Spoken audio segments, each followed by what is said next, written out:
Next, let us talk a bit about the different operations we can do inside of Python. So I have this file. Let's just keep it like this, and we can create a new file known as second.py because it is our second project, right, or second file. So what I'll do here is I'll do the same print thing, and I'll put 1, but what I'll do is I'll put the plus symbol 1 plus 2, and let's see what the output comes out to.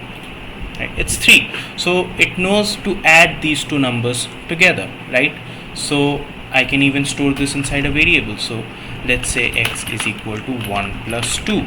So this value is to 3, and that is stored inside of x. So now if I print the value of x and I run this, I get back the same result, right? So this is an example of a numeric operator.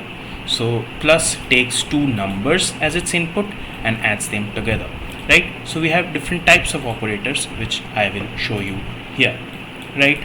So basically every language has a different set of operators, and Python has 3 sets of operators. The first one we'll talk about is arithmetic operators, right? So what does arithmetic operators do? They take in two numbers as input and spit back out another number. So these are some of the arithmetic operators that we can use, which I will show you, right? So let's x1 plus 2, so we can see the plus operator at work, right? We can change this to a minus, right? And let's see if that works.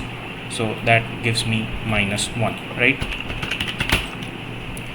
And we can do the same for multiplication. So we can use the star symbol for multiplication here, right? So we can say 3 times, let's say 4, this should come out to 12, right? Let's see if that works. And yes, it does come out to 12. So we use star for multiplication. For division, we use the forward slash. There are two kinds of slashes. So this is the forward slash. Basically this refers to the forward slash, and this refers to the backward slash. In programming, we never use the backward slash, we always use the forward slash for division, right? So we can divide using the forward slash. Let's see, let's divide, let's say 12 by 4, and it should come out to 3, right? And let's divide a number that is not exactly divisible by 4, right? So you can see it comes out to 2.5, which is again a floating point number, right? Now let us check out these operators. So first of all, we can add an integer with an integer, of course. So if we come back here and let's say 10 plus 4, I can definitely do that, right? It comes out to 14, right? We can add a float and a float, right? So if I can do 10.8 plus 4.2, right? Let's see, that comes out to 15, which is correct, of course. And we can add int plus float. So if instead of 10.8 I just put 10 plus 4.2, and it comes out to 14.2. Now see, an integer, when I add it with a floating point number, returns a floating point value, right? So that is what I have written here. Int plus float is always int. This should be actually float, sorry, this is a float, right? And another thing we can do in Python, which is kind of strange, is we can add two strings together. So let's say I have two strings. The first one is hello, right? So this string says hello, and I can add it with another string. So let's say I write world here, okay, and I'll add just space here. So let's see what this comes out to, right?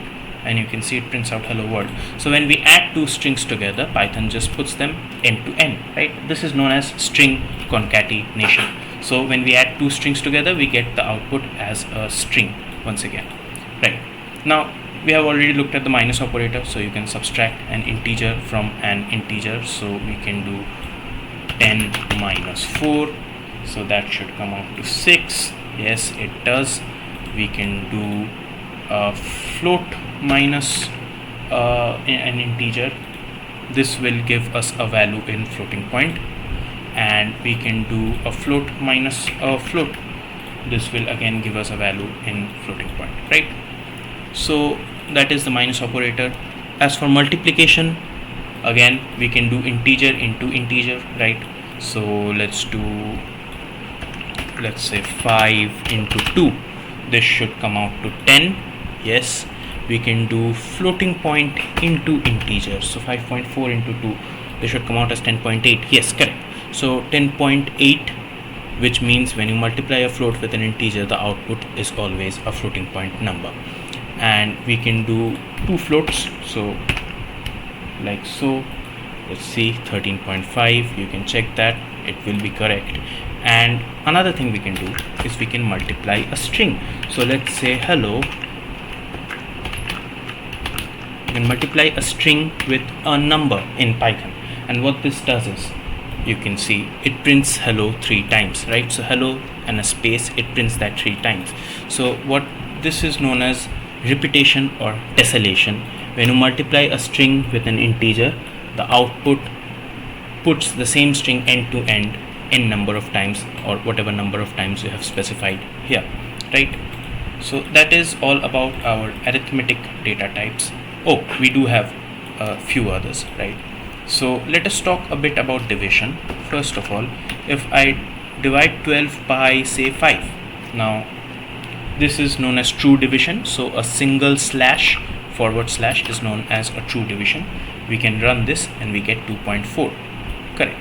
Now whenever you're dividing something, we know from our elementary math classes that a division can be broken down into two parts, right?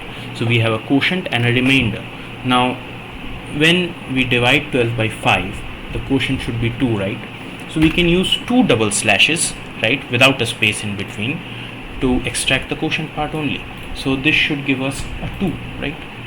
Correct. So this is known as a floor division, right? So whatever the real division's answer is, it truncates that. So if it's 2.4, it's 2. If it's 2.6, it's 2, right? So it truncates the value and gives us the quotient. And if we want to take the remainder, so what should be the remainder here? In this case, it should be 2, right?